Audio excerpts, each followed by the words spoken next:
Hello students, welcome back to my channel right to know, जहां आपको मिलेंगे law subjects के लिए ऑथेंटिक और कंसाइज नोट्स और सबसे important conceptual clarity. So let's go. ये वीडियो थोड़ा लंबा होने वाला है क्योंकि आज से हम शुरू करेंगे एड्स टू इंटरप्रिटेशन। ये बेसिकली सोर्सेज बताता है कि लेजिस्लेटिव इंटेंशन कैसे जाने। इन्हें दो पार्ट्स में डिवाइड किया है, internal aids and external aids. इस वीडियो में हम देखने वाले हैं preamble, definition, sections, heading and marginal notes. So let's get started. Preamble preamble basically हमें ये बताता है कि ये इनैक्टमेंट क्यों आया। इसमें ऑब्जेक्टिव लिखा होता है कि इस स्टैट्यूट की मदद से हम ये चेंजेस लाना चाहते हैं। कॉन्स्टिट्यूशन ऑफ इंडिया के प्रिएम्बल को भी मोटिव दिया है, वही बाकी स्टैट्यूट को भी होता है। डिफरेंस यही है कि वो एक लाइन का होता है। एनीवेज, अब जब ये ऑब्जेक्ट बता रहा है, इनैक्टमेंट के पीछे का कारण बता रहा है, तो इवेंचुअली ये लेजिस्लेचर का इंटेंशन डायरेक्टली बता रहा है। इसकी वजह से पूरे स्टैट्यूट में एक कंसिस्टेंसी आती है। हाँ, बट ये तभी यूज करते हैं जब प्रोविजन एम्बिगुअस या अनक्लियर हो। बट अगर प्रोविजन अनएम्बिगुअस या क्लियर हो तो प्रोविजन को ज़्यादा इंपॉर्टेंस देंगे, ना कि प्रिएम्बल को। अगर प्रोविजन वेल प्रिसाइज्ड हो तो उसका स्कोप बढ़ाने या घटाने का काम प्रिएम्बल नहीं करेगा। बट इसकी इम्पोर्टेंस कम हो रही है क्योंकि मॉडर्न स्टैट्यूट्स में अब प्रिएम्बल नहीं आते। ये एक एग्जाम्पल है कि प्रिएम्बल एक स्टैट्यूट में कैसे आता है। ये फर्स्ट लाइन रहती है हर स्टैट्यूट के बीच। Now the case laws. Rashtriya Mill Mazdoor Sangh versus NTC South Maharashtra limited 1966। इस केस में कहा गया कि अगर प्रोविजन की लैंग्वेज क्लियर और अनएम्बिगुअस है तो प्रिएम्बल को हम उसका स्कोप बढ़ाने या कम करने में यूज नहीं कर सकते। In Powell versus Kempton Park Course Company 1899, इस केस में जजेस ने कहा कि इंटरप्रिटेशन के टाइम दो बातें तो क्लियर है कि प्रिएम्बल लेजिस्लेटिव इंटेंशन जानने में बहुत मदद करता है, बट प्रोविजन ही खुद क्लियर और अनएम्बिगुअस हो तब प्रोविजन उसका एप्लीकेशन मॉडिफाई नहीं कर सकता, जैसे हमने उस ऊपर वाले केस में देखा। तो उसे फाइंड आउट करने में प्रिएम्बल हेल्पफुल होता है, क्योंकि प्रिएम्बल सिर्फ एक प्रोविजन के लिए नहीं बल्कि पूरे इनैक्टमेंट के लिए होता है। In Kesavananda Bharati case 1973 and Minerva Mills case 1980, preamble को कॉन्स्टिट्यूशन का हार्ट, सोल ऐसा बोला गया था। अगर आपने प्रिएम्बल नहीं पढ़ा है तो कमेंट में प्रिएम्बल पोस्ट कर देना, मैं उस पर एक अलग से वीडियो अपलोड कर दूंगी। कॉन्स्टिट्यूशन का जो प्रिएम्बल है वो ऑब्जेक्टिव बताता है कि इंडिया को हम कैसे देखना चाहते हैं। इन शॉर्ट, ये कॉन्स्टिट्यूशन मेकर्स का विजन क्लियर करता है। बट प्रिएम्बल एम्बिग्विटी दे या डाउट क्रिएट करे तो जजेस ने बेसिक स्ट्रक्चर डॉक्ट्रिन को ध्यान में रखते हुए इंटरप्रेट करना चाहिए प्रोविजन को।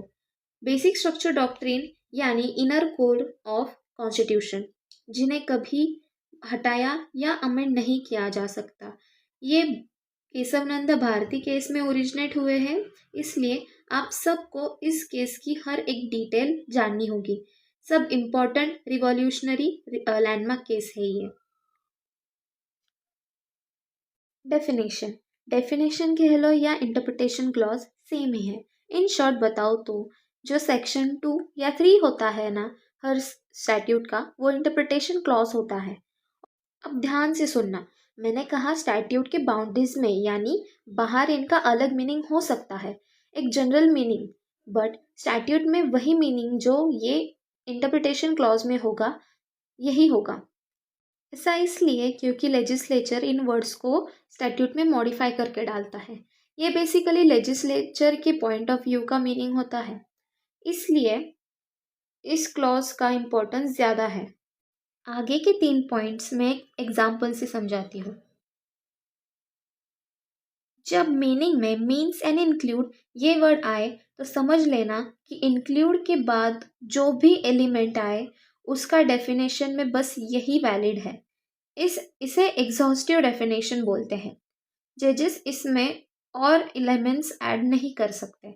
बट जब एक्सक्लूड आए, जैसे इमूवेबल प्रॉपर्टी का डेफिनेशन है, तो समझ जाना कि ये 3-4 एलिमेंट्स छोड़ के इस डेफिनेशन में सब कुछ इंक्लूड हो सकता है। यहाँ जजेस को खुला मैदान मिल जाता है, वो कुछ भी इंक्लूड कर सकते हैं। बट यहाँ एडजस्टम जेनरिस लगाया जाता है। बट ये इंटरप्रिटेशन क्लॉज यूज नहीं होगा अगर ये खुद एम्बिग्विटी पैदा करे। Case laws in MS Hamdard Wakf laboratories versus deputy labour commissioner 2008, इस केस में बोला गया कि अगर इंक्लूड ये वर्ड आए डेफिनेशन में तो पहले हम इसे वाइड माइंड से ही इंटरप्रेट करेंगे, बट अगर मीन्स एंड इंक्लूड आए तो स्ट्रिक्टली उतना ही इंटरप्रेट करना होगा जितना दिया है, जैसे हमने एग्जाम्पल में देखा पहली स्लाइड में। In Raman Lal Bhailal Patel versus state of Gujarat 2008, इस केस में जजेस ने कहा कि इंक्लूड ये वर्ड एम्बिट बढ़ाने का बात करता है, बट यहाँ जजेस को लीगल फिक्शन यूज करने के लिए स्कोप प्रोवाइड करता है।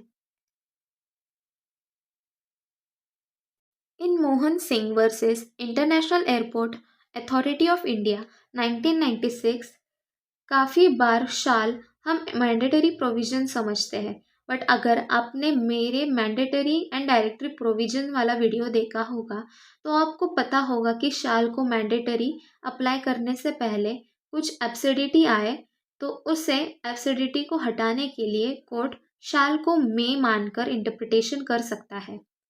In National Insurance Company Limited versus Deepa Devi 2007, इस केस में कहा गया कि अगर इंटरप्रिटेशन क्लॉज खुद एब्सर्डिटी पैदा कर रहा है तो हम उस वर्ड का जो कॉमन सेंस वाला पॉइंट ऑफ व्यू होगा, जनरल मीनिंग, उसी को अपहेल्ड करेंगे। सेक्शंस सेक्शंस तो हमें पता है, बट यहाँ सेक्शन मतलब उसमें सब सेक्शन, सराउंडिंग सेक्शंस वो आते हैं। ये मदद करता है कंसिस्टेंसी चेक करने के लिए। ये इन डेप्थ बताता है कि लेजिस्लेचर यहाँ बोलना क्या चाहता है। इन सेक्शंस में मेन बात छुपी होती है। In RMD Chamarbaugwalla versus union of India 1957, जैसे हमने देखा था कि statute must be read as whole in its context, यहाँ वही है। एक सेक्शन को आइसोलेशन में नहीं पढ़ना चाहिए, अगर ऐसा हो तो एम्बिग्विटी का पहाड़ लग जाता है। इन नलिनाख्या बाइसैक वर्सेस श्याम सुंदर हल्दर 1951, सुप्रीम कोर्ट ने कहा सेक्शंस में सबसेक्शन, प्रोवाइजो एंड एक्सप्लेनेशन ये सब इंक्लूड होता है। इन सब को एक साथ पढ़ो तभी सॉल्यूशन मिलेगा।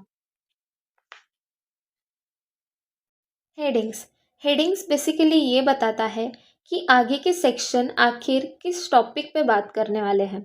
अगर प्रोविजन एम्बिग्वियस हो तो हेडिंग जजेस को नेविगेट करता है, उन्हें रास्ता दिखाता है कि आपको इस कॉन्टेक्स्ट में प्रोविजन को इंटरप्रेट करना है। ये एक एग्जाम्पल है जो चैप्टर 3 और उसका जो नाम लिखा है of sales of immovable property, तो इसके आगे के जो सेक्शंस होंगे वो सिर्फ और सिर्फ सेल्स ऑफ इमूवेबल प्रॉपर्टी के बारे में ही बात करेंगे। इन इकबाल सिंह मरवा वर्सेस मीनाक्षी मरवा 2005, हेडिंग को कम इम्पोर्टेंस देंगे जब प्रोविजन क्लियर और अनएम्बिगुअस हो। ये एक तरह से ग्रुप ऑफ प्रोविजन का प्रियम्बल माना जाता है। इन शेली वर्सेस लंदन कॉन्ट्री काउंसिल 1949, इस केस में जजेस ने कहा कि एक ग्रुप ऑफ सेक्शन की हेडिंग दूसरे ग्रुप ऑफ सेक्शन को नहीं जोड़ी जाएगी।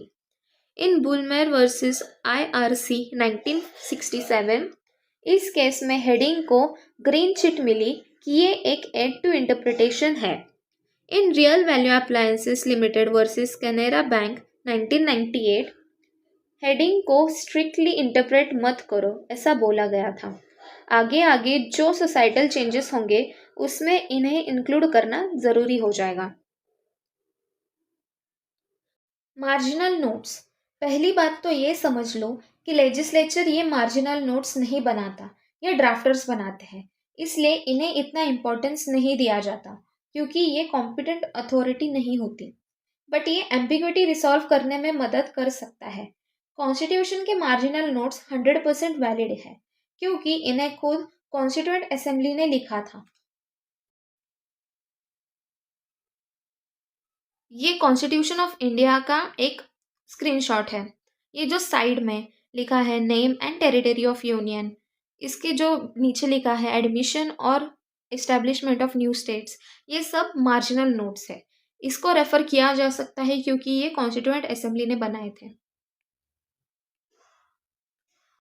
इन विल्किस वर्सेस गुडविन बैंक्स 1923, इस केस में बोला गया कि मार्जिनल नोट्स स्टैट्यूट का पार्ट नहीं होता, इसलिए इसे वैलिड एड मानना गलत होगा। In Bengal immunity company versus state of Bihar 1955, इस केस में सुप्रीम कोर्ट ने बोला कि कॉन्स्टिट्यूशन के मार्जिनल नोट्स वैलिड माने जाएंगे क्योंकि इन्हें कॉन्स्टिट्यूएंट असेंबली ने बनाए हैं जो कि कॉम्पिटेंट अथॉरिटी है। In Tara Prasad Singh versus union of India 1980, जजेस ने कहा सेक्शन का इफेक्ट ज़्यादा रहेगा उसके मार्जिनल नोट से। Thank you so much for watching. Please do like comment share this video, और अगर मेरे वीडियोज़ आपको पसंद आ रहे हैं तो प्लीज़ सब्सक्राइब। मिलते हैं अगले वीडियो में, तब तक के लिए बाय बाय।